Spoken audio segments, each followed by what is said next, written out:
সকলকে রাধে রাধে।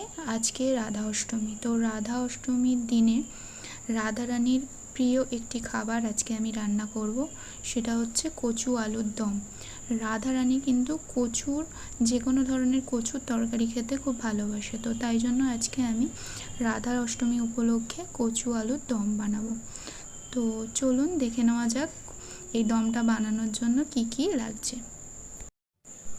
প্রথমেই লাগছে এখানে কচু এবং আলু। গাঁটি কচু নিয়ে নিয়েছি আমি বেশ কিছুটা টুকরো করে, এবং আলু নিয়ে নিয়েছি কয়েকটা টুকরো করে নিয়েছি।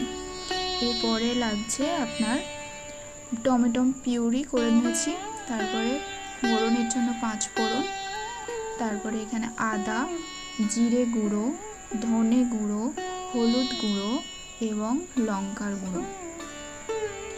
এরপরে কড়াটা বসিয়ে দিয়েছি, এর মধ্যে দিয়ে দিচ্ছি কিছুটা তেল।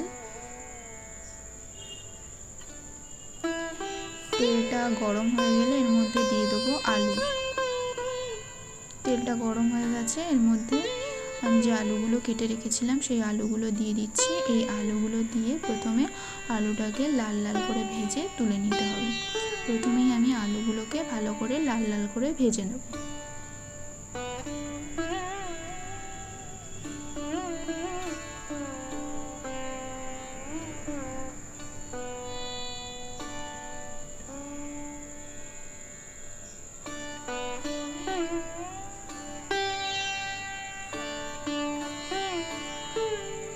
আলুগুলো লাল লাল করে ভাজা হয়ে গেছে, এবার আলুগুলো আমি তুলে নেব।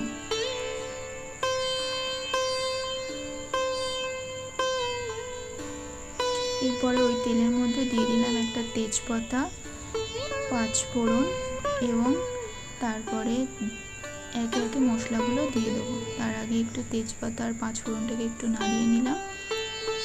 এরপরে এর মধ্যে দিয়ে দিচ্ছি আদা বাটা, তারপরে যে মশলাগুলো রেখেছিলাম জিরে গুঁড়ো, ধনে গুঁড়ো, হলুদ গুঁড়ো, লঙ্কা গুঁড়ো, সেগুলোও দিয়ে দিলাম। দিয়ে ভালো করে মশলাটাকে কষিয়ে নিতে হবে।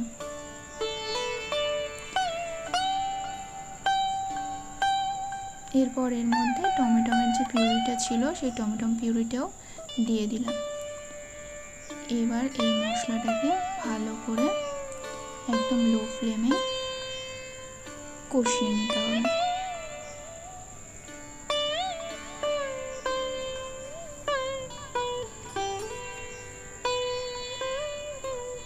এর মধ্যে দিয়ে দিলাম নুন, স্বাদ মতন নুন।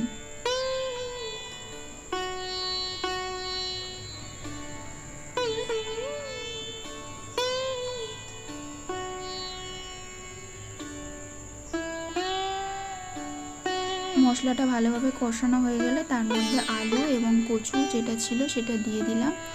দিয়ে এবার এর মধ্যে আমি দিয়ে দিচ্ছি জল।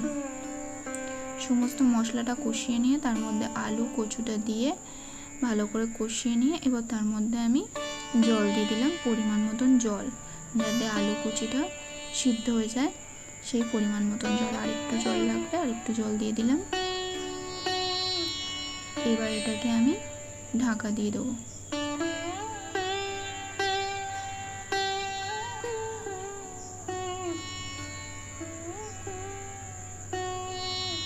এবার এটাকে আমি ঢেকে দিলাম। কিছুক্ষণ পরে ঢাকনাটা খুলে দেখবো যে আলু আর কচু সিদ্ধ হয়েছে কিনা।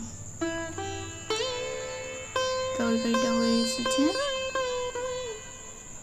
কচু সিদ্ধ হয়ে গেছে, আলুটাও সিদ্ধ হয়ে গেছে। তো তৈরি হয়ে গেছে আমাদের কচু আলুর দম, রাধারানীর প্রিয় খাবার কচু আলুর দম। আপনারাও বাড়িতে ট্রাই করে দেখতে পারেন। ভালো লাগলে অবশ্যই আমাকে কমেন্ট করে জানাবেন। লাইক শেয়ার করতে ভুলবেন না। Thank you so much.